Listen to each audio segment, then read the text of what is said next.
Well, good day, ladies and gentlemen. It's a pleasure to welcome you here. We're still opening the electronic door for our participants. We've got a good measure already in the room. Thank you for joining us. I'm Dr. Greg Austin. I lead the program on cyber, space and future conflict at IISS in London. I'm speaking to you from Singapore. Thank you for joining us today. It's our very great pleasure to have Dr. Jason Blessing come along and present his rather interesting and novel research findings and be joined by Franz Gady from the IISS as well. I'll introduce them in a moment. Before the introductions, I'd just like to mention the procedure for asking questions. We'll use the normal Zoom features. So you can either raise your hand or you can type something in the Q&A section, and I'll do my best to pick those up. So for questions, feel free to raise your hand or use the Q&A function. In the question and answer session, it's really a comment session as well. Feel free to make some comments, some extended comments on the subject at hand. Brevity is always useful. We will take questions in groups, so we won't do single question, single answer. We'll take 2 or 3 questions together before we get back to the speakers for a response. So, ladies and gentlemen, welcome again. So it's my very great pleasure to introduce Dr. Jason Blessing, who's recently completed a PhD dissertation on the subject of cyber force structure. I commend it highly to you. He'll go through the conclusions tonight. Jason is a postdoc fellow at the Foreign Policy Institute at SAIS, JHU in Washington, DC. His current research focus is cyber forces, emerging strategic challenges for NATO, and the transatlantic gap in military innovation. He's got a couple of awards to his credit, a former US IP Minerva Peace and Security Fellow, position jointly funded by US IP and DoD Minerva Initiative. And Jason has an interesting professional background between his master's degree and his PhD in licensed fraud operations. So Jason, welcome aboard. Franz Gady is the research fellow for future conflict at IISS. He's had a rather interesting career working with military organizations in Europe and the United States, especially on reform issues and the future of armed conflict. Prior to joining IISS, Franz held various positions at the East-West Institute, the Project on National Security Reform, which was quite an amazing political exercise, and the National Defense University. Franz has conducted field research in Afghanistan and Iraq, where, among other things, he was embedded with the Afghan National Army, NATO forces, and the Kurdish militias in Iraq. Franz has also reported from a range of other countries and conflict zones as a journalist. So welcome, Jason, and thank you, Franz. Welcome, ladies and gentlemen. So let's turn initially to Jason to hear some commentary on and analysis from his excellent research. Thank you, Jason. Well, thank you, Greg, for the kind introduction, and thank you to you and Franz and IISS for setting this up and providing me the opportunity to talk with everyone about my ongoing research. So good morning, good afternoon, good evening to everyone tuning in. I'll go ahead, share my screen so we can get started.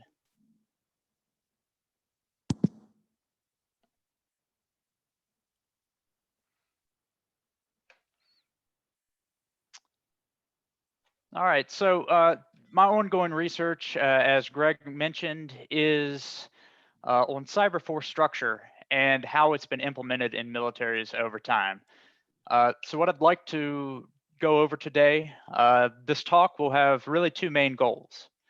The first is I would really like to survey the state of play and see where things are. There's been a lot of data that has not been presented, in my opinion. So the first part of the talk will familiarize with the typology that I've offering for cyber force structure, and take a little look at the data from 2000 to 2018. The second goal will be to show that implementing cyber forces can take many forms. and I'll offer that there are really four main factors that I've identified from my research that drive the implementation process. So just very quickly, I'll be covering what I mean by cyber force. There have been a lot of definitions that have been used. I'll advance mine that builds on some of the existing. I'll just take a quick glance at the numbers from 2000 to 2018 and why it's important that we focus on force structure. Next, I'll turn to how we can actually assess cyber force structure and a novel typology that I am advancing and offering. We'll talk about some of the challenges of the cyber domain and some of the trends empirically. After that, I'll turn to implementation and some of these dynamics over time. Force structure isn't a constant, it does change over time. Look at the types of changes that can occur and the likely impacts of four major factors, and I'll finally conclude. So by cyber forces, what do I mean?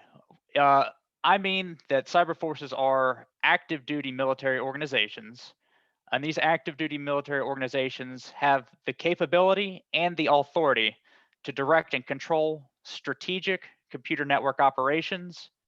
And these strategic CNOs are towards the end of changing or influencing strategic diplomatic and or military interactions.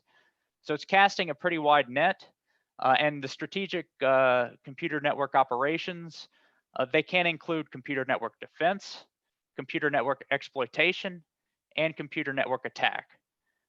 Previous definitions have focused more narrowly on just attack. I'm casting a little bit of a wider net here. It is important to note, though, that cyber forces, as I'm defining it, excludes three types of organizations that do have similar missions. The first excluded organization is civilian intelligence agencies. A prime example would be the US National Security Agency or the Central Intelligence Agency. Despite potentially significant overlaps in operations, their primary purposes are generally different. Civilian intelligence organizations in the first hand fall outside of military chains of command. But second, and more fundamentally, civilian intelligence agencies largely focus on exploitation and information collection. While cyber forces can and do collect information, this intelligence gathering is usually in service and subordinated to gaining strategic advantage. The second excluded organization are military components that are comprised purely of reservists. This is because reservists have to legally be activated. Therefore, they do not maintain full-time authority over computer network operations. There are a lot of benefits that can be derived from using reservists, and many states do use reservists in lieu of active duty components. However, reservists do tend to be, more fluid than active duty components. There has to be substantial volunteering past minimum requirements, and this assumption may not hold across all militaries. Finally, the last excluded organizations are military computer emergency readiness teams, military incident response teams, and incident response centers. While they do undertake important computer network defense functions, they do work at the tactical level to ensure network operability, but do not seek to integrate their capabilities generally on larger strategic scales. They can be under the control of or report to cyber forces, but in and of themselves, they do not constitute cyber forces. So just taking a brief look at where we are with cyber forces, this graph is drawn from one of my current projects on cyber forces in and outside of NATO. It's worth noting that from 2000 to 2004, there were only a total of 7 countries that had a cyber force. These were the United States, Russia, China, Israel, North Korea, Greece, and Thailand. Each of them had a cyber force prior to the year 2000, in which my data set starts. By 2007, there were a total of about 10 cyber forces between NATO and non-NATO members. And by 2018, there were a total of 61 cyber forces, so roughly 35% of militaries across the world. Since 2007, the average global growth rate of cyber forces, it's roughly 4 to 5 new cyber forces every year since 2007. So growth has ticked up. The growth rate, particularly post 2007, has increased. So why should we focus on force structure? Well, on the one hand, academically, a lot of the cyber conflict research has largely neglected force structure. Reports from think tanks are hit or miss on this as well. There's a lot of good work that's been done, particularly by IISS, the military balance, in terms of collecting data that is publicly available and getting a good start. But there is a severe lack of data systematically across the world. Additionally, research on cyber forces has tended to focus more on organizational maturity or on individual case studies of force structure. For example, the United States, there's been very good work done on Russia and China. But unfortunately, research in a comparative context has been rare. A notable exception is work done by Piret Pernik out of NATO CCD COE in Tallinn, who identifies 3 types of cyber forces in focusing on force structure: divisions, combat services, and independent commands or branches. And this is an important foundation for the work that I have done. It seems that this lack of attention for at least 2 reasons is problematic. On the one hand, many of our expectations, both in the academy and in the policy communities, are derived from assumptions about military emulation of dominant paradigms. For examples, as militaries grappled with air power in the 1900s, an independent air force gradually emerged as the dominant force structure. Other force structures, such as separate air wings for naval and army services, were generally phased out over time. And there was this conformity to a dominant force structure paradigm. So we have those assumptions in the back of our mind. That is not necessarily the case for cyber forces, as I'll show shortly. Second, the origins of cyber forces, specifically the organizations from which they spring, the background can shape calculations that cyber forces make about exploitation and about disruption, and the trade-off between CNE and CNA. And particularly, we can think that those that come more from an intelligence community background or those developing from military intelligence are more likely to prioritize exploitation, while those that come from service structures or service command structures are more likely to want to achieve disruptive effects. So these backgrounds can have implications for behavior in the cyber domain. So what I would like to advance today for all of you to think about and to consider is a new way that we can think about cyber force structure. Now, there are challenges to the cyber domain with many of the elements that we think of with traditional force structure. Unlike unit functions in other domains like aircraft carriers, submarines, long-range bombers, etc., that have distinguishable unit functions, the cyber domain is a little trickier to navigate. Many of the operational functions of cyber forces can be indistinguishable.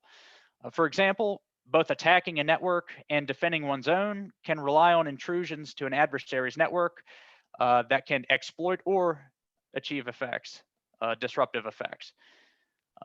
Network exploitation, defense, and network attack also use similar tools and techniques, so it's not always the case that you can tell them apart. Moreover, unlike tangible weapon systems in other military domains like missiles, tanks, and submarines that have multiple usability and are quantifiable, what we could call cyber weapons, which some have, are largely digital. They're comprised of transitory elements that really only have a temporary ability to access and attack computer networks and systems. These capabilities also rapidly diffuse to other users. For example, after a network is attacked, after it's detected and vulnerabilities are patched, an adversary can modify and redeploy a capability against an original attacker. Moreover, while in kinetic domains, there are distinctions between direct and indirect personnel that provide support to direct personnel. Indirect roles in the cyber domain are really at the heart of what you could say direct personnel in the cyber domain seek to achieve. For example, signals intelligence, traditionally considered an indirect role, is at the heart of cyber operations.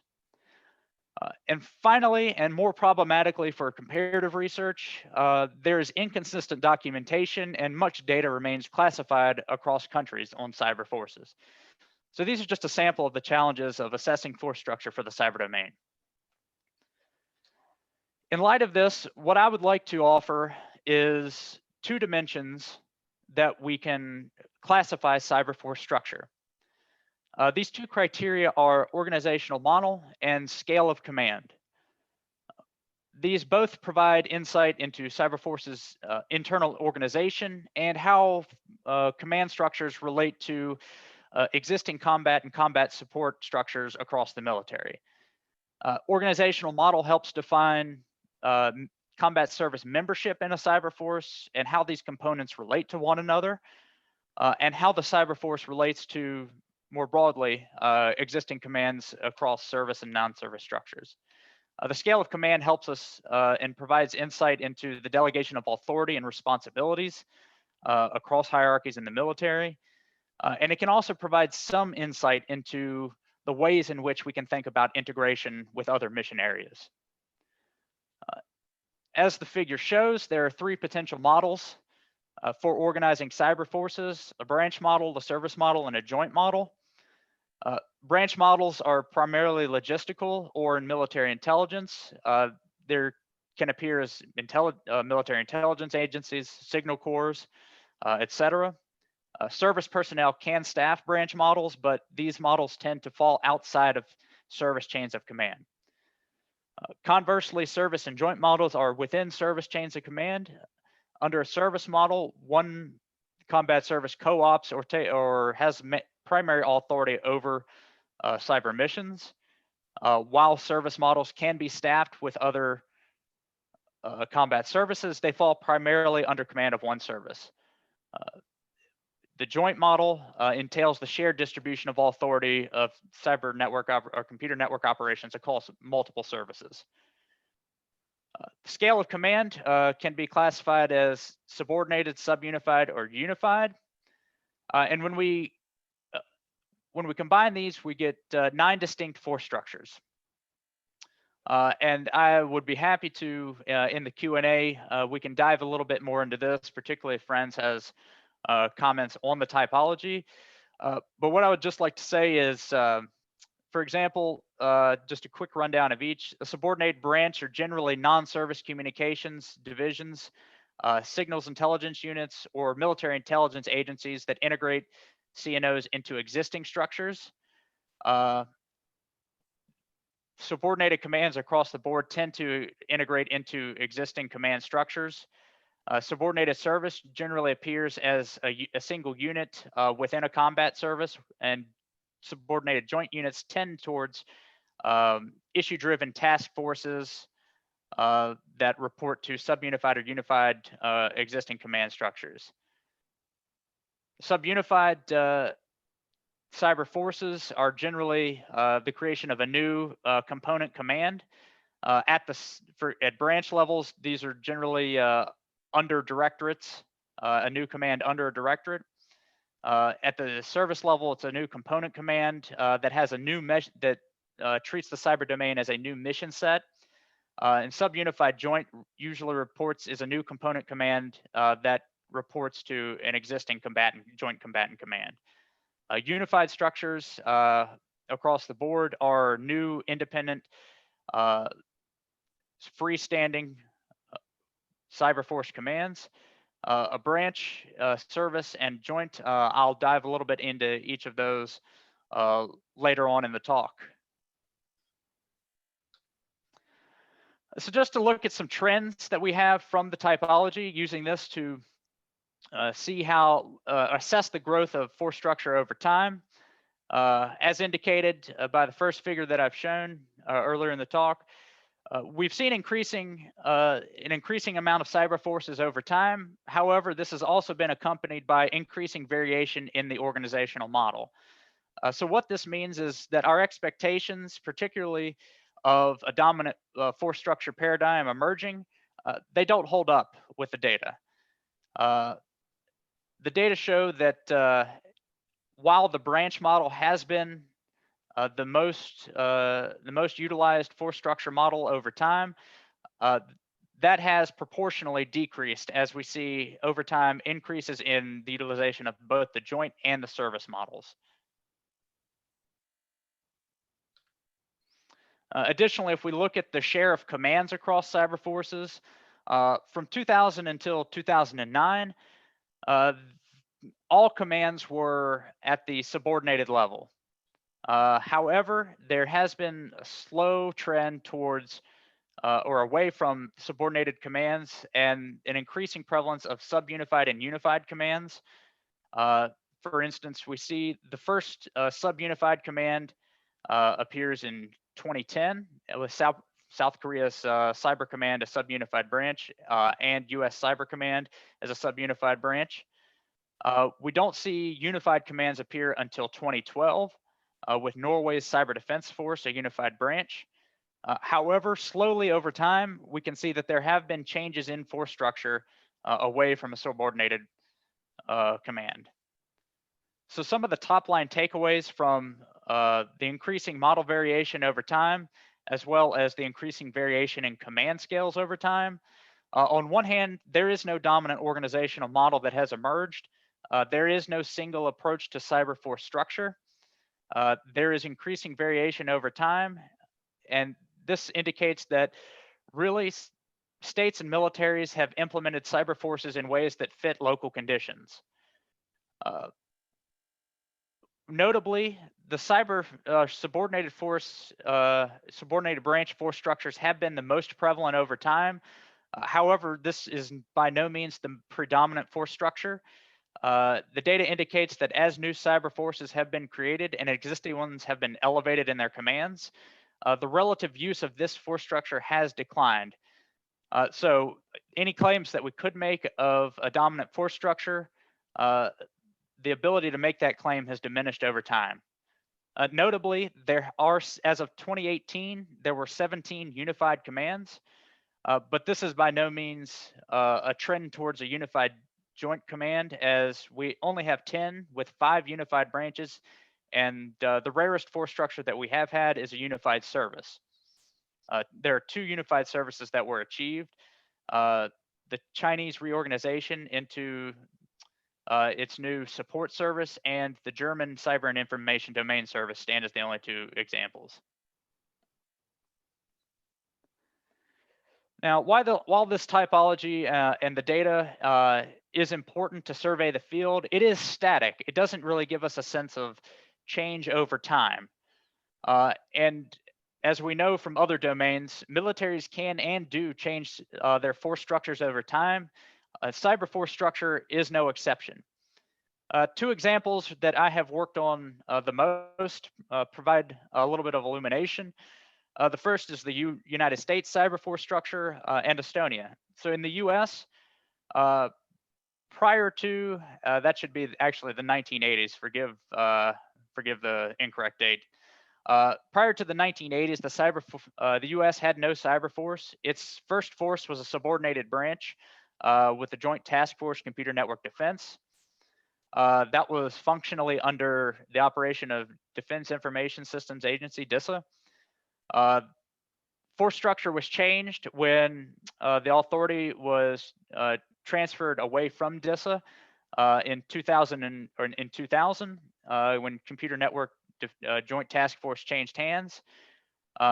Additionally, you can see that one of the takeaways from US force structure changes here with a variety of task force, from the change from CND to Computer Network Operations to Global Network Operations to Joint Functional Command Component Network Warfare, is that organizations can change without changing force structure.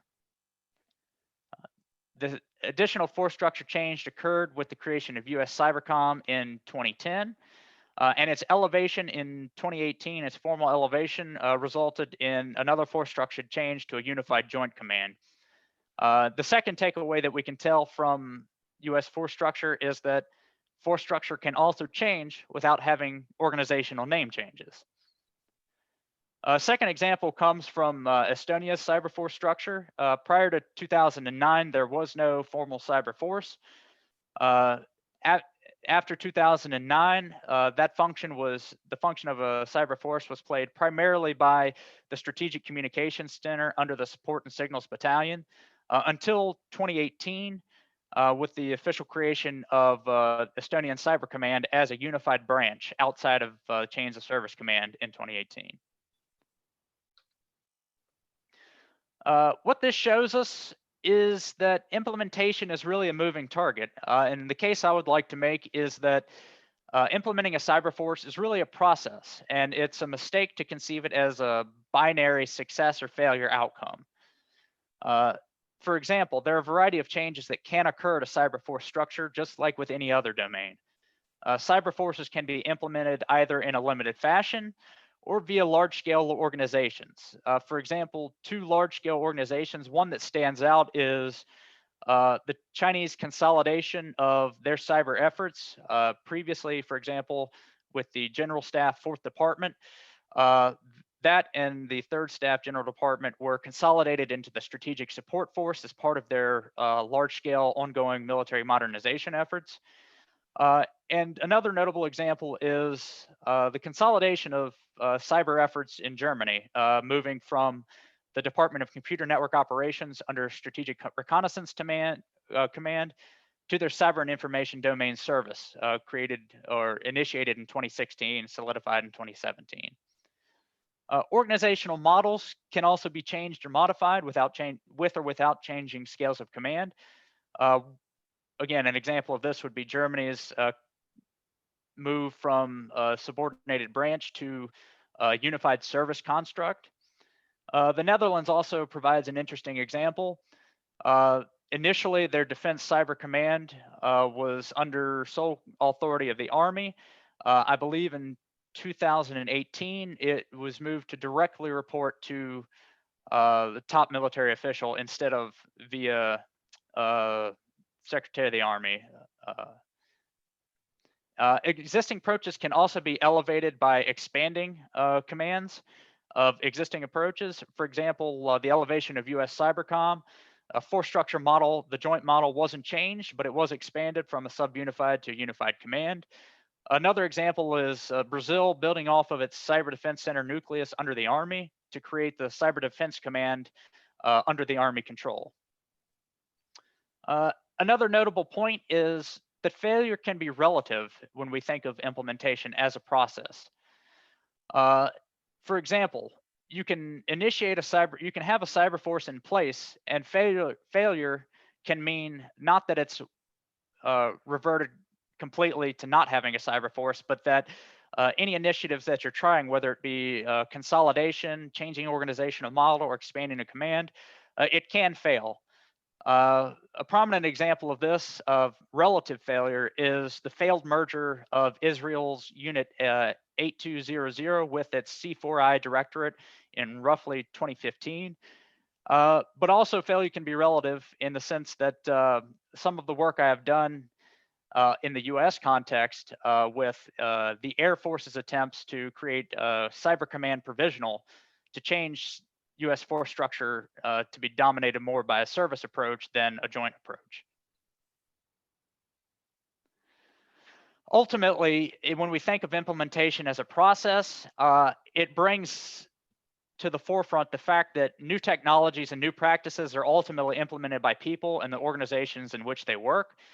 And from my research, I would like to highlight really 4 main factors that can shape the implementation process. And these are geopolitical pressures, civil-military dynamics, military organizational culture, and size of the military bureaucracy. So I'll just go through each of these with some examples of their impact on implementation very briefly. The first, geopolitical pressures. They are important in the sense that they're the backdrop of all implementation efforts. However, geopolitical pressures alone really cannot determine force structure decisions. Individual incidents can positively influence agenda setting for those attempting to implement a cyber force. Two examples include the 2008 CyberNet compromise in the US and the 2007 Bronze Soldier incident in Estonia. These helped bring cyber issues more to the forefront than they had been across the military ecosystem. However, they weren't enough to really determine which force structure to choose. However, it's also important to note that the broader context can also draw attention and resources away from cyber force initiatives. An example of this in the US is anything that was done in the cyber domain really between 2006 until mostly present day, the last couple years. Efforts in Iraq and the war on terror really shaped what was going on with cyber force implementation. With Estonia, the backdrop was, of course, joining NATO, but really the need to develop hard capabilities post-independence. The second factor is civil-military dynamics. And this really has two important impacts on shaping force structure decisions and the implementation of cyber forces. First and foremost is how do you reconcile the tension between competing missions, between civilian intelligence agencies with cyber capabilities, and military organizations. In the US case, this manifested most directly in the decision to create the dual hat with US Cyber Command and the National Security Agency, with the commander of US Cybercom also being the director of the NSA. There's also the distribution of resources and priority that civil military dynamics can help mitigate. In the US, the NSA had the resources. There was no desire to duplicate what the NSA was already doing. Most of the decisions about US force structure were about how to access NSA resources to develop explicitly military capabilities. In Estonia, there was the opposite problem. There were highly limited resources that drove the prioritization of civilian capability building. This had the effect of building up military reserves before building up active duty military capabilities in the Estonian Defense Forces. Military organizational culture also plays a role, but it's highly contextual, and that's worth noting. A fun example from the US is an unspoken rule until recently about only having 10 joint combatant commands. This pops up a lot in interagency discussions that Secretary Robert Gates had at the time of debate around whether to make US Cyber Command sub-unified command at the outset or a unified command. There was an unspoken rule that the military would only have 10 joint combatant commands, and this played a role in the disestablishment of Joint Forces Command in 2013, theoretically making way for the future unified US Cyber Command. So cultural hurdles can delay implementation, but at the same time, they can also facilitate implementation. In Estonia, the military has a very green-heavy culture. The Army has been the dominant service across the force and has held most of the leadership positions for the Chief Defense and for the Joint Staff. The Army, given Army culture, had no real interest in co-opting the cyber missions. There was a greater emphasis on, again, maintaining and developing kinetic hard capabilities for broader geostrategic contexts. And then finally, one factor that I found was really overlooked in a lot of other literature on and a lot of other efforts on implementation is the sheer size of the military bureaucracy. One of the main reasons that size is important, particularly for the cyber domain, is redundancy. Redundant efforts across militaries can help with resilience. However, it also introduces more veto players into conversations and decisions about force structure. For instance, in the US, each service has its own cyberspace command. Therefore, each service has its own stake in the cyber domain, and each service is able to have its own influence on what ultimately force structure will look like. Conversely, in Estonia, a much smaller military, virtually zero redundance across the services. Everything was concentrated across the concentrated in the support and signals battalion. The military just wasn't large enough for each of its service to have its own individual command. What more veto players means is that large militaries are also more likely to change organizational model. You have more voices at the table when it comes to making force structure decisions. There's a greater likelihood that force structure models will be changed to accommodate these interests. Greater number of veto players also makes it more likely that militaries writ large will require a proof of concept. There are more people at the table that think they know how to approach the cyber domain and think that their approach is correct. For instance, in the US, there's been the Army way of going about cyber operations. There's the Navy's way of going about cyber operations. The Marine Corps has their own way of going about cyber operations. And of course, all this plays into the joint force structure of the US.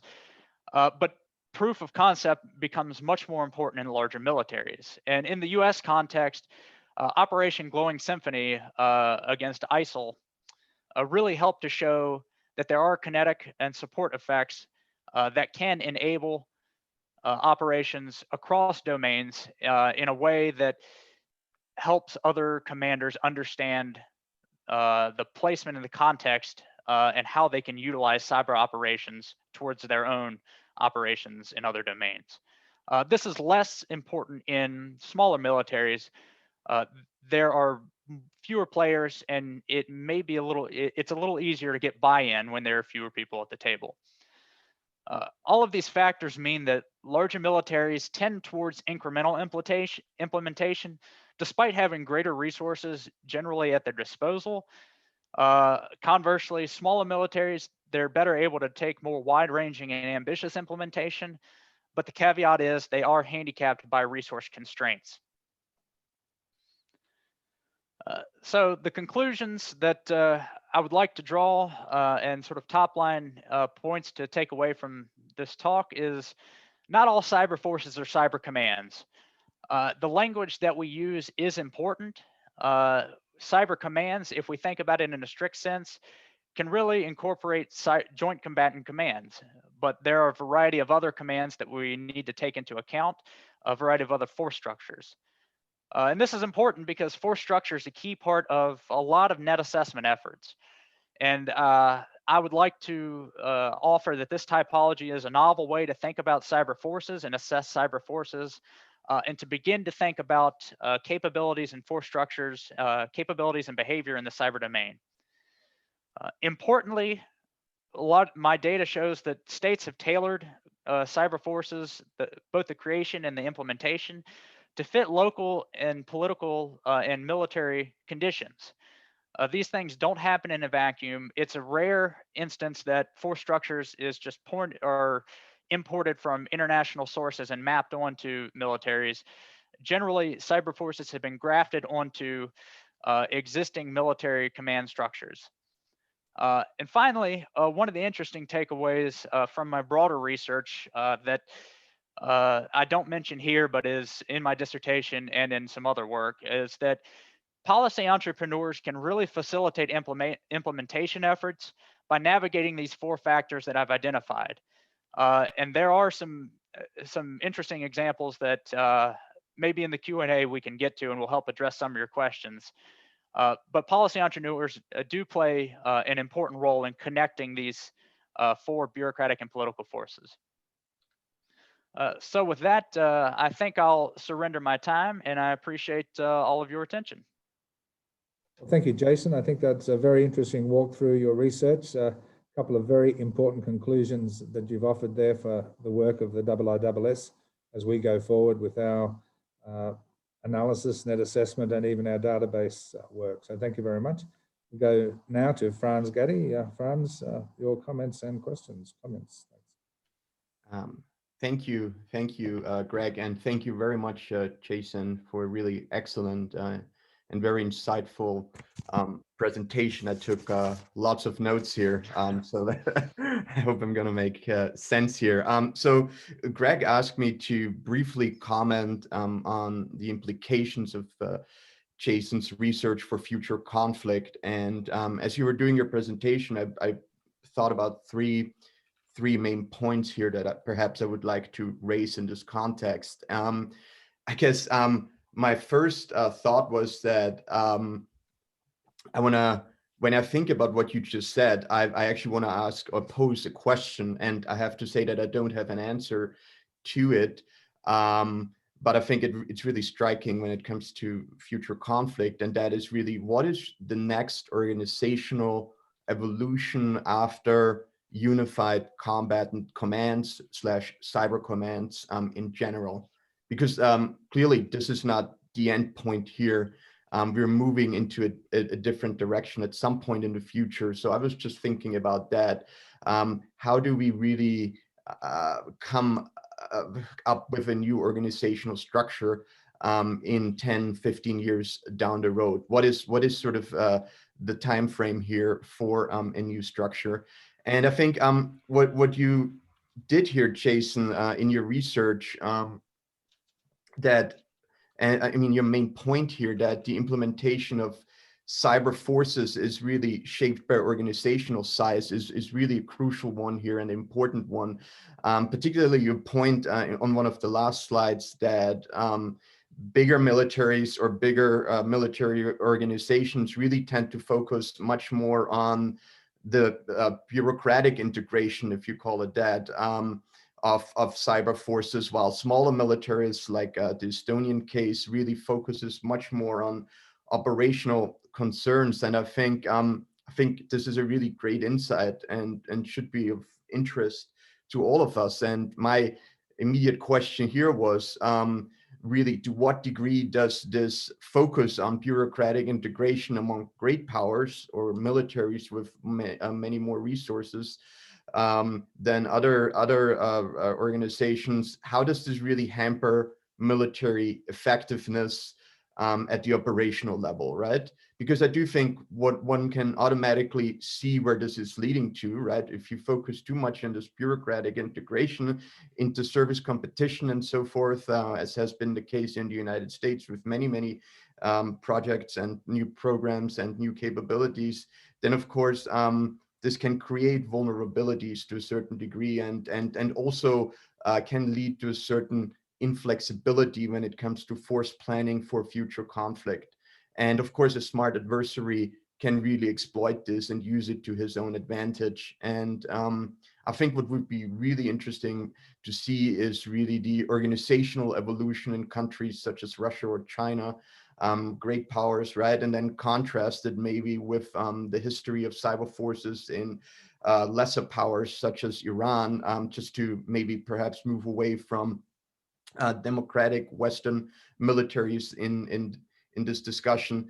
But I think my more general point here is that cyber is really moving more into the operational space when it comes to conventional military operations, and has been moving in that direction for the past couple of decades. And specifically here, I'm talking about multi-domain operations, or this new concept of multi-domain operations, where you combine different effects from different domains, whether it's cyberspace, air, sea, land, and so forth, and integrate it at really very low echelons of command. And then you create what the US Army calls cross-domain fires, where you have a combination of cyber and kinetic effects that are trying to accomplish a certain effect in the battle space. And I think here, for example, current force structures or cyber force structures might not be really right. And you can see that we are still really at an experimental stage when it comes to really integrating cyber capabilities into conventional military operations, or have them alongside conventional military operations. And particularly in the United States, since you focused a lot on the US in your talk, it's noticeable that there's still units that have been established to really just experiment also with what the best force structure would look like. If you think about the US Army or the US Marine Corps. Both of these service branches have been establishing standalone offensive cyber units in recent years only, right? Because of this concept of multi-domain operations. And they've just been experimenting how they can really relate to the Cyber Mission Force, right? The Cyber Mission Force, which is really under US Cyber Command, because these new units in the Army and Marine Corps, right, they're not really part of the Cyber Mission Force in comparison, for example, to what the US Navy is doing or the US Air Force is doing. And I think this, for example, your research raises interesting questions here regard to that. And the second major observation that I had when I was listening to your talk, and I think it's briefly touched upon also in your dissertation, which I really read with great interest yesterday. The second observation, or at least question that your research here raises, is really command authority, or the authority to launch cyber operations, right? Because when we think about this new idea of multi-domain operations, but also this better integration of cyber capabilities, right? Because that's ultimately what we want to accomplish, I think, in the future, or when it comes to future conflict. You cannot really answer this question without also talking about command authority. Who really has authority to launch cyber operations? And in the past couple of years, this was really mostly confined at the national level, right? The defense minister had to approve it, or the president of the United States in certain cases. And this, again, I think when we think about future conflict and the integration of better integration of cyber capabilities with kinetic capabilities in conventional military operations, I think we need to ask ourselves this question: when are we really moving this command authority down to lower echelons of command? And here, for example, also the multi-domain operational concept that the United States Army Training and Doctrine Command has published, I believe 2 years ago, talks about really converging theater level offensive cyberspace operation at the core level, right? So no longer really at the national level, but it's still fairly high up. And I guess one of my questions, when we really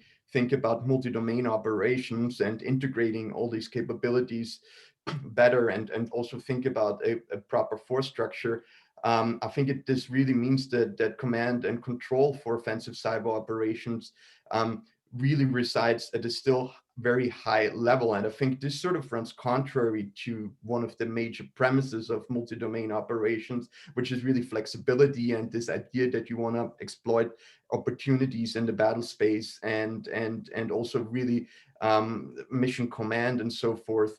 And I guess one of my conclusions here would probably, preliminary conclusions would probably be that cyber operations might not actually fulfill this flexibility for military commanders, which also means that maybe cyber operations to a certain degree will be offensive cyber operations, rather will be less used than one would think in future conflict. But this brings me really to my third point, and that is really, I think, greatly reflected also in your research, and that this idea that really leadership matters so much in all of this discussion, particularly when it comes to setting up or this organizational structure around cyber forces and so forth, but also just reading your dissertation as well, just brought forth that you always had these individuals that were really pushing hard in the case of Estonia, or in the United States, for implementing these particular structures. And I think also in future conflict, it really very much will depend on the military commander in charge how these cyber operations at the end of the day will be used in the future battle space. Again, a great presentation, and perhaps let me stop right here. Thanks very much, Franz. Jason, would you like to have a reflection on anything that Franz said? Or sure. Franz, thank you very much for those comments and your insight. First of all, my condolences for reading the entire dissertation. I know it was a bit long, so kudos to you for getting through it. A couple of these points that you make are really it's what I'm looking forward to in the future as well. And just my take on a couple of them. On the next organizational evolution in general, I think we're 2 or 3 steps away from knowing what that is. But I think the next step that we are seeing, the next sort of evolution and permutation of organizational coordination, is really between military cyber forces and intelligence capabilities, at least in democracies. And the example that stands out most to me is, I mean, obviously you have sort of the integration of NSA and US cybercom capabilities, but I'm thinking more in terms of what the UK has recently done with their new command structure to coordinate joint forces cyber, which they have had in place for some time, and what GCHQ has been doing. I will be very interested to see how that plays out in terms of interagency and bureaucratic coordination, and ultimately what the effect that'll have on the trade-off between network exploitation and network attack and achieving disruption. I think that is the next stage that we're going to witness writ large across the globe. That's the relationship between civilian intelligence and military intelligence or cyber capabilities. That's going to have to be reconciled. That's the next piece of the puzzle. Your question, to what degree does bureaucratic integration focus in great powers hamper military effectiveness? I would say 2 things. Both large and small militaries, great powers and smaller countries, they both face bureaucratic integration hurdles, right? I think they're just fundamentally different in nature. But I would say that in great powers, the bureaucratic integration can inhibit the speed at which strategic development takes place. For all of its novelty, I think Defend Forward and persistent engagement in the US, it's still very much shaped by traditional domain thinking and deterrence and traditional domain deterrence. And that's a discussion of deterrence in cyberspace and what does that look like? How do we define that? Is it outdated? That obviously that conversation's been going on for at least the last 5 years. But you can see that, in my opinion, that's been developed in the context of traditional domain thinking. Moving into the operational space and multi-domain operations, and you did hit on one of the things that my research hints at is the cyber mission forces in the US is an interesting model for integrating across domains. And the bigger point that I have drawn from that is a lot of what's happened in the cyber domain with cyber forces and force structure has tracked pretty closely with special forces conversations that happened, a decade prior. And that showed in the Estonian case as well. Not only was in the US case was US Special Operations Command a justification for Cyber Command as a sub-unified command and ultimately a unified command, and the joint approach there, and literally the CMF was modeled after how Special Forces integrated with other combatant commands. But the conversation also loomed large in Estonia. The conversation, it was, do we put it in a service structure like we have with other military services? No, we don't really have the people. There's no point in a joint command structure because really the only capabilities theoretically would have been in the Army. The only way to model it would have been after Special Forces. And there is, in terms of command authority, and I really liked your comment that cyber operations might not provide or fulfill the flexibility that top line commanders want or need. There's an interesting story about this that over the course of my interviews and my research, there's a story about after Admiral Rogers had taken control of US Cyber Command, going around to other combatant commanders and service commanders saying like, okay, here's what we can do, here's what we can offer. And a lot of the response back was, so wait, you're telling me I can use cyber instead of using my own capabilities and using my own resources? And the Admiral Rogers pushed back and said, no, that's the opposite of what I'm saying. This is not a replacement for other capabilities. It's its own distinct capability that has the ability to complement, but it won't do what you think it can do, which ties a little bit into in larger militaries where you have a lot more players interested.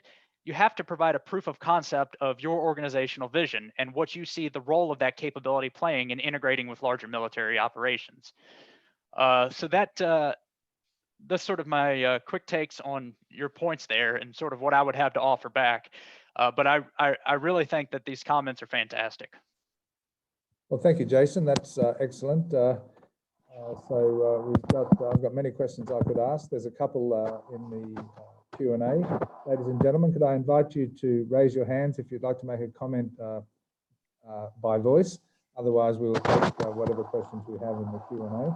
So let's kick off with a couple of questions. Q&A from Crystal 2.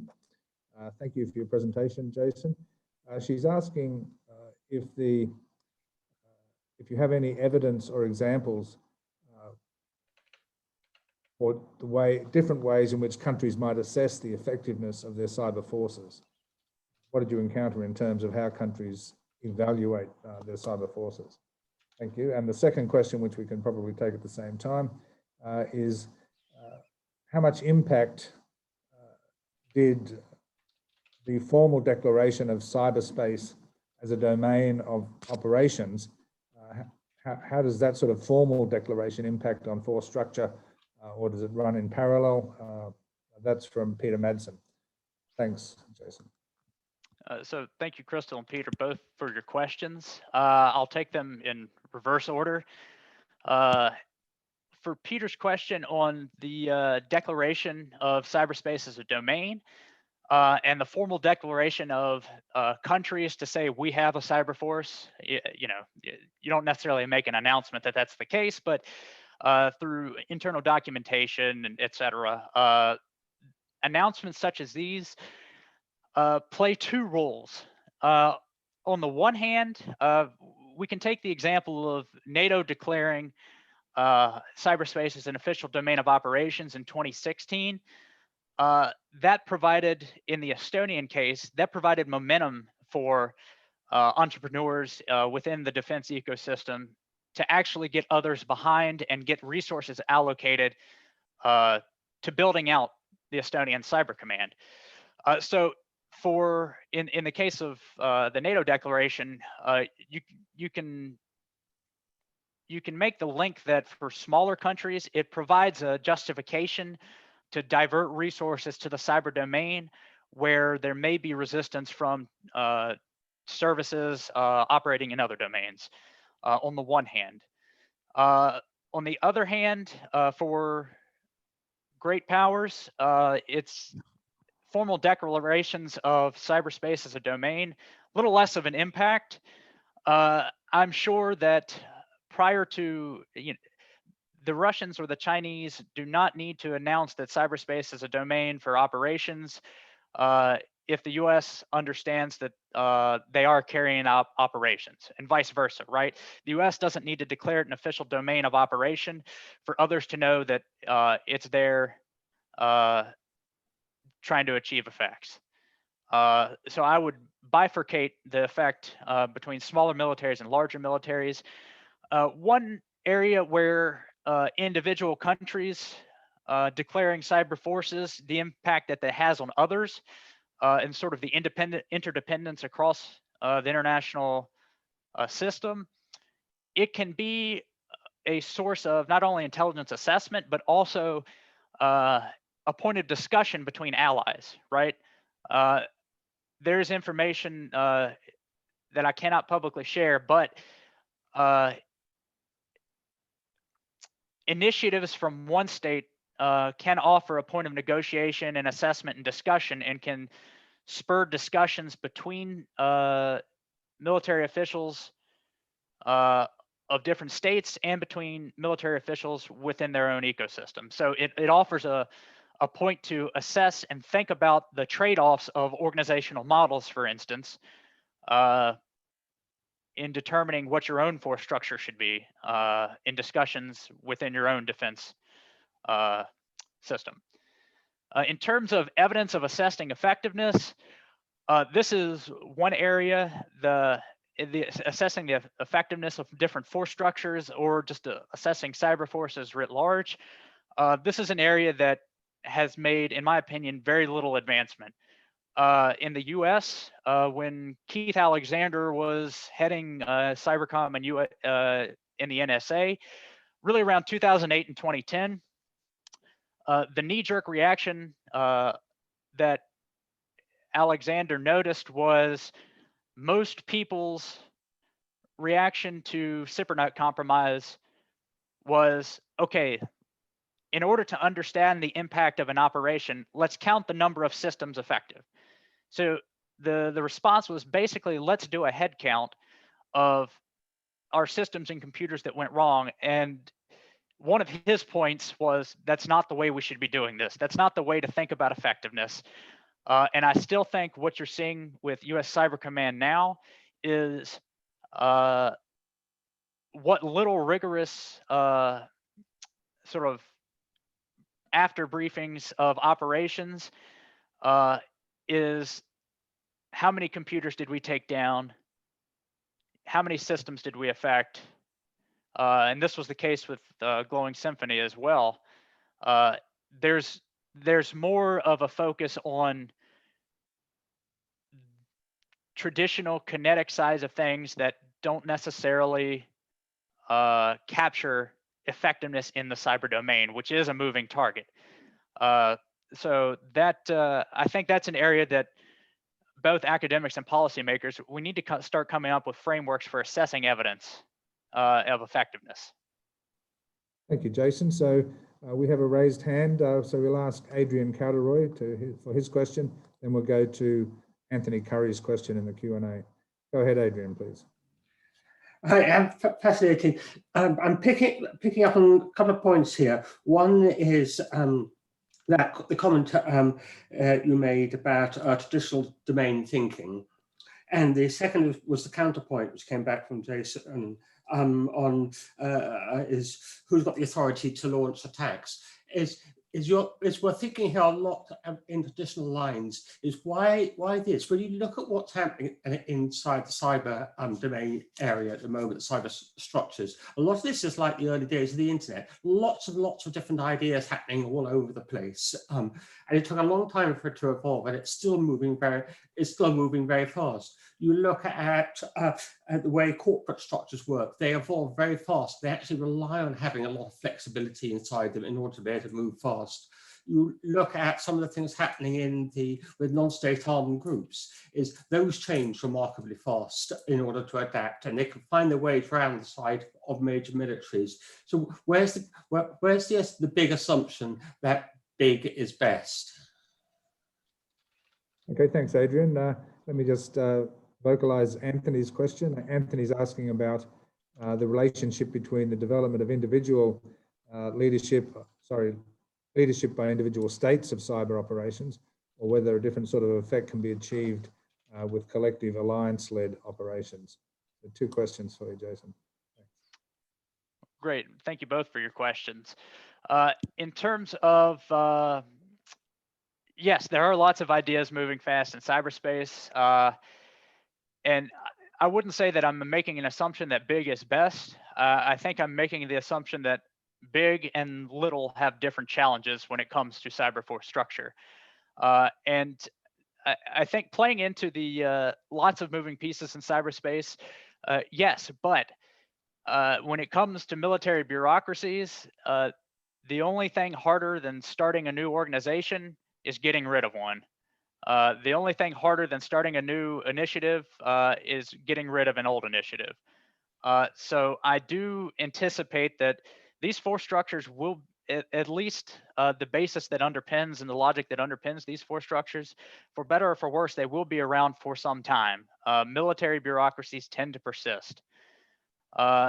In terms of leadership and NATO, in terms of cyber operations, Anthony's question, I think it's, I don't know if I would say that it's better for NATO or individual countries to conduct operations, because if we have to think about what operations we're talking about, because that's going to drive the conversation, right? NATO is fundamentally a defensive alliance. Achieving computer network attacks or intrusions via computer network operations, which is going to be sort of a gray line. In terms of offensive cyber capabilities, that's never going to come from NATO proper. Their framework right now is that member states can volunteer their offensive capabilities in service of NATO missions and to support NATO missions, but it will not, authority will not come from NATO commanders to deploy those capabilities. So all that is done at the service or at the member state level. So that, and I have an ongoing project right now that looks at some of the sticky problems of strategic development when that has to be the case, right? When NATO, when it comes to computer network defense, I think there are a lot of there's a lot of space for NATO to take the lead here, particularly when it comes to capacity building and resilience efforts, and even coordinating with the private sector to some degree in service of network defense. But in terms of more offensive capabilities, that necessarily has to come from member states. And then the question you get in is, how do you coordinate those capabilities among multiple actors, right? If it's at the individual country level and it's not necessarily a NATO operation, you can see this where in some of the declassified slides on Operation Glowing Symphony, the US coordinated and at least looped in the Netherlands. However, when it's coming more in a coalition effort, I'm not sure there are good answers yet on how to fully integrate offensive capabilities from NATO member states. Thanks, Jason. Franz, did you want to come in on any of these questions and comments, particularly the last one, perhaps, since it touches a bit on your most recent paper? Sure, yeah, just very briefly, I think it just speaks to the fact that NATO, I think, would do very well developing a multi-domain operations doctrine in order to discuss specifically what you just raised about offensive cyber capabilities, for example. If the premise, one of the major premises of multi-domain operations indeed is integrating kinetic and cyber capabilities to achieve a certain effect in the battle space, then I think this is crucially important to figure out how to best integrate these capabilities at NATO level. And of course, there are lots of issues and challenges. Classification issues is probably one that comes to mind first. But yeah, I mean, it's obviously something that needs to be looked at a lot closer. Well, thanks, Franz. Well, I've got a couple of questions, Jason, which I'd like to put on the table, if I may. Ladies and gentlemen on the call, feel free to make some comments on what you've heard or pose a question through the Q&A, but I've got a couple here. So you talked about size having an impact on choices for cyber force structure, and that's an argument which I find compelling, partly because it's borne out by some recent research that we've done. But I wondered if you could, in a sense, talk about some of those attributes, other attributes of large countries or large countries with large armed forces. They probably have a large budget of a similar size to a degree, and they probably have, to some degree, similar levels of technological capability. But if you take just USA, Russia, China,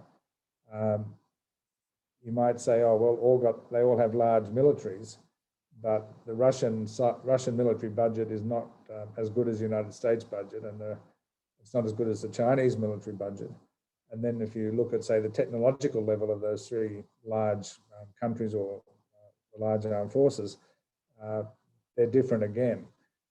And in a sense, what I find interesting about that particular judgment about the way in which different types of organization respond to the cyber challenge, either by concentration on bureaucratic development or a concentration on operations just to get the job done. We might say that we can see some interesting contrasts between the United States and Russia. So Russia's been far more active in this domain according to the public record, I suppose, than the United States has. The United States cyber effort has been criticized by Ash Carter. For example, he used words like, we don't think Cyber Command achieved quite what we were expecting it to do in Glowing Symphony. And you've got a RAND report from 2018 suggesting that the DoD at large has not fully accepted the promise of Cyber Command. So it'd be interesting to know how you, apart from the size, what did you think about these other things that might be in play in terms of, so that the balance between concentration on bureaucratic development versus let's just go out there and use this stuff and perhaps learn while we do it. Thanks. That's a very good point that you raised, Greg. In particularly, the trade-off and emphasis and the concentration on bureaucratic development and integration versus just going out and getting operational effects, right? Each of large countries, there are large bureaucracies. Always, you're going to have certain things in common. Their resource bases may look different. So, for example, talent in the US and Russia, even in small countries, are always going to bleed out to the private sector. So you're always going to have a recruitment problem. That's less of an issue in larger militaries, I would say. But I think there are two ways that we can think about the trade-off in bureaucratic integration versus just going out and getting operational effects. On the one hand, and to some degree, this tracks along with regime type, right? In democratic versus more authoritarian regimes. Authoritarian regimes are better able to use or supplement their own force structures with ad hoc networks. In criminal organizations, outsourcing botnet attacks to pre-existing infrastructure that is not military, not government affiliated, but has close ties. That's one way in which, if you don't focus on bureaucratic integration, the outsourcing effect that a lot of authoritarian regimes can and do use. Another is you get this trade-off versus integrating versus having parallel capabilities. And your mention of the US versus Russia really makes me think of this, right? A lot of good work has been done on Russian force structure by Bilyana Lilly, and sort of the parallel capabilities with the SVR, to some degree the FSB, and the GRU.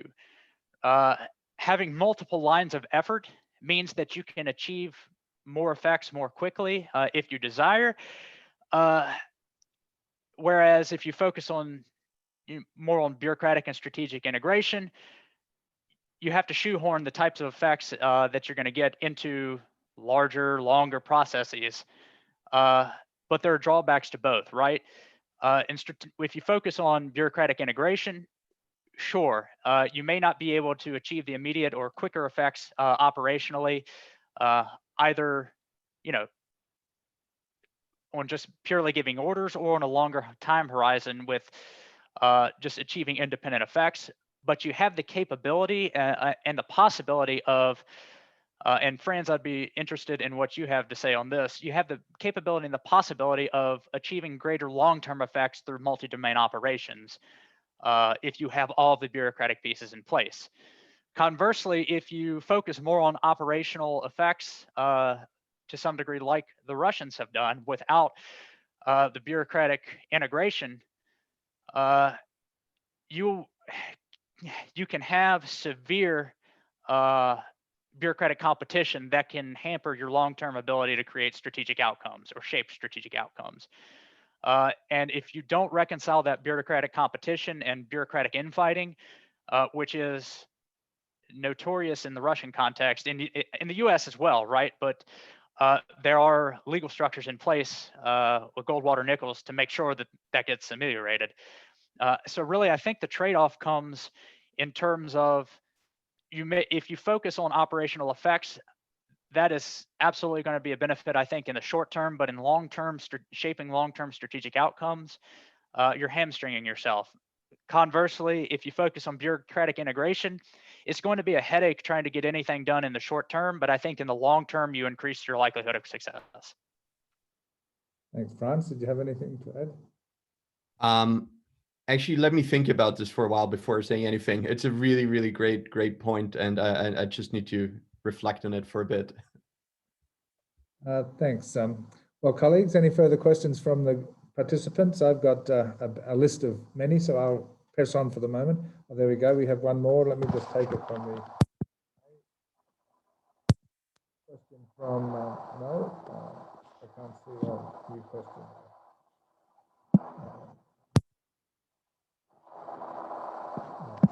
So my question, Jason, leadership. So you talked about champions at different points popping up and helping move things along in terms of setting up the new force structures. I'm quite interested in champions at the political level and the way in which the political leadership of a country understands the utility of cyber forces or the utility of cyber power. And what I think I see across the board is very little, what's the word, fertilization by military leaders amongst the political classes of the idea that cyber capability is operationally powerful and significant. So if you went back through the history of the United States leadership and you had to ask yourself, well, who really paid attention to cyber capability and at what times did they do it? You see from David Sanger's books that, you know, that at a certain point, George W. Bush paid some attention, Obama paid some attention, you know, and of course, when the United States is being attacked, the leaders are paying attention to that at the time. What did you find in your research about any intrusion of political leaders in this process of transformation, or was it all just some sort of in-house military transformation, this establishment of cyber forces? Yeah, thanks for that question, Greg. That is an important point that underlies the work that I've found. So on the one hand, top political decision makers have limited attention spans, right? There are only so many hours in a day, and a litany of pressing problems that you're not able to devote attention to every possible capability, every possible scenario, et cetera. So it is going to take, as you would say, some fertilization of ideas, right? And it doesn't necessarily have to come from the military, but the operational utility, that's where some of the expertise would lie, right? So, for example, in the US and the Estonian cases, what I called in my talk entrepreneurs, right? They were people that were able to connect insights from the cyber domain into broader political and strategic concerns. Two in the US were pretty crucial in this respect. One was Director of National Intelligence, Mike McConnell. He was known for going around to staffers, particularly around within the White House, and saying, hey, here's a sheet of paper. This is from your email. We're pretty sure the Chinese hacked this. Come talk to me if you want to know more. And people would make appointments to go and talk with him more about these things, and sort of build up a cadre of support around this idea and appeal to, in this instance, very personal concerns. At the same time, McConnell took advantage of, and I think this is in Sanger's book, took advantage of a briefing with President Bush on progress in Iraq. And essentially after 10 minutes, the briefing was basically over. Using his background and his knowledge and his concern, you know, using everything that he'd learned in the intelligence community before being DNI, he pivoted and immediately started linking threats in the cyber domain to what had happened on 9/11. And saying, like, you know, if this is something that you're worried about, which he knew that President Bush was, you should take this seriously. cyberspace and cyber capabilities aren't something that are just tangential. They're actually at the core of what you should be considering. So taking advantage of opportunities like that are where entrepreneurs come in. In the Estonian case, Mikkel Tiik played a pivotal role in onboarding and getting everyone on board, particularly when he was in the cyber policy department. There were so many people that either a lot of talent, a lot of leadership was just dispersed across the Ministry of Defense and across the Estonian military. And there was just widespread ambivalence about forming Cyber Command. Literally, his initiative to get people in the same room and bring together people of a common cause that would not necessarily have talked with each other because of bureaucratic hurdles and just being in different office space. Without taking advantage of that, it would have delayed implementation in any initiative to create Cyber Command by years, obviously. So I think leadership plays an important role, not just purely military leadership. General Keith Alexander in the US context, of course, he played a key role in coming in. He was always an advocate of, like DNI McConnell, always an advocate of implementing some sort of military cyber command. He took advantage of the 2008 CIPRNet compromise to explain what was going on, explain the implications to people that would not have otherwise known how to dealt with or grappled with the cyber domain. So it's leadership, I would say, not necessarily military leadership and not necessarily the top political leadership, but people in positions that have the ability to translate between the two and then also understand the technical community are indispensable. So I really think that the translation role of leadership is what stands out as the most important. Okay, thanks, Jason. Well, ladies and gentlemen, we've got 2 more questions in the Q&A. We'll take those, and I think that'll be it for tonight. So after these 2 questions, we'll go back to Jason and then Franz. So firstly, from Adrian Carteroy, you can see the question there, probably, Jason. It's quite a complicated one. When considering an offensive cyber operation, how can the risks be assessed when the counter forces are diverse in their nature and evolving? That's a pretty tough question. And then the second question is from Andrew Owens. What are the benefits and consequences between civilian cyber militias, as the Estonians have done, and on the other hand, ad hoc support networks, such as in Russia and China, in augmenting US or the National Cyber Force mission? Thank you. These are 2 great questions. The first is a little bit more difficult than the second. In considering how a risk assessment, again, I think this links back to the question we had earlier about assessing effectiveness. Right now, I am not privy to the discussions that go on in counterbalancing the gains from exploitation to the gains of disruption. So I think you do see some of this trade-off, though, in very limited contexts when the goals are a little more, when you have more targeted goals, right? If you're able to restrict the scope of what you're trying to achieve, it's easier to assess the trade-off. In the US context, in 2007, there was a debate over whether to take offline a honeypot network or a honeypot site that had been set up by the CIA and Saudi officials in Saudi Arabia to track extremists that were going in and out of Iraq. The CIA had helped set this up and was reaping intelligence gains, obviously, from this, tracking movements, tracking resource and personnel movements across borders for ISIL and Al-Qaeda. At the same time, there were concerns with what would become U.S. Cyber Command. I believe this was 2007, and Alexander was still at the helm of the NSA and of, I believe at the time it was JFCC and W.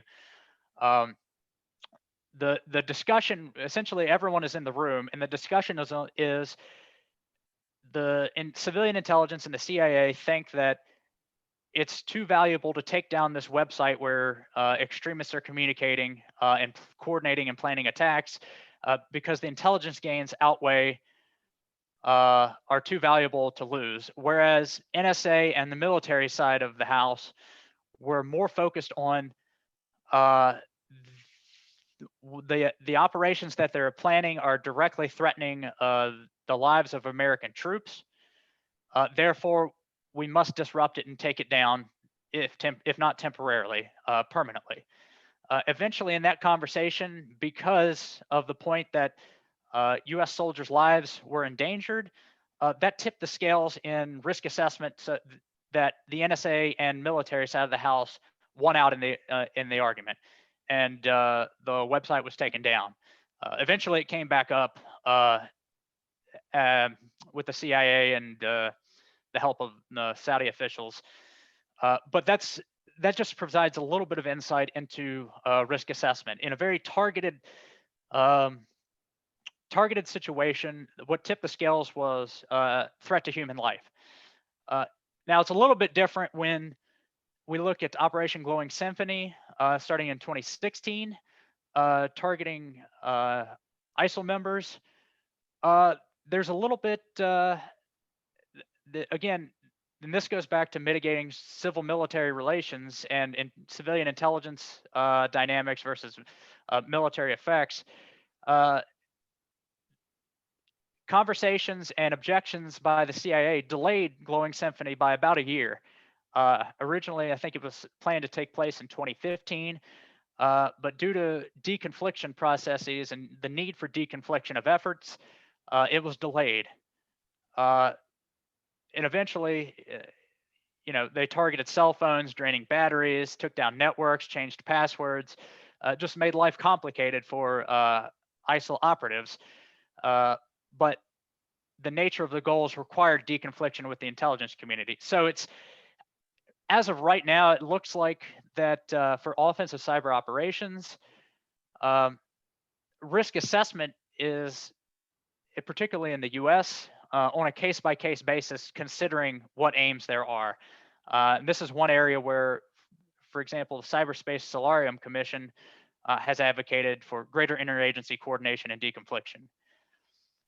To the second question, just very, very briefly, the benefits and consequences. I see, I'll be brief with this because this is a big question that you could write an entire book on. I think the benefits are clear when you have civilian cyber militias that are legally designated as reserves versus ad hoc networks. It really comes into, on the military side of the house, when they're activated, assisting with network defense and resilience efforts, compared to ad hoc support networks. They can come and go as they please. There's nothing really tying them closely to the government in terms of strategic goals, strategic aims. So they're a little bit more unpredictable. The bigger effort, the bigger benefit, I think, is when it comes to the private sector. When you have civilians that, their primary job is in the private sector, they have training that comes from the private sector to develop and refine the skills that can be used in military operational contexts.